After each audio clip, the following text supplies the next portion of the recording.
రాయచూటి పట్టణంలో సోషల్ మీడియాలో ఒక వ్యక్తి, రాయచూడికి చెందిన వ్యక్తి మహమ్మద్ రియాజ్ అహ్మద్ అనే వ్యక్తి గౌరవించినటువంటి మన భారత ప్రధానమంత్రిని, అదేవిధంగా ప్రస్తుతం జరుగుతున్నటువంటి ఇరాన్ ఇజ్రాయెల్ వార్కు సంబంధించి కొన్ని వివాదాస్పదమైన వ్యాఖ్యలు చేయడం జరిగింది. దీనికి సంబంధించి వెంటనే గౌరవించినటువంటి ఎస్పీ గారి ఆదేశాల మేరకు రాయచూటి పోలీస్ స్టేషన్లో కేసు నమోదు చేయడం జరిగినది.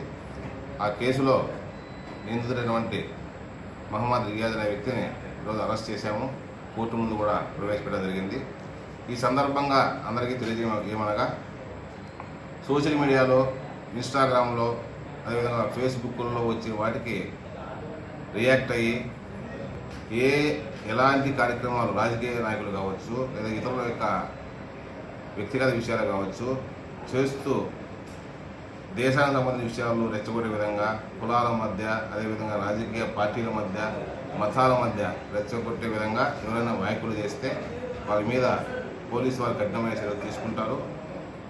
నాన్ బెయిలబుల్ శిక్షలు కూడా వేసి వారి మీద చర్యలు తీసుకుంటామని తెలియజేస్తున్నాను.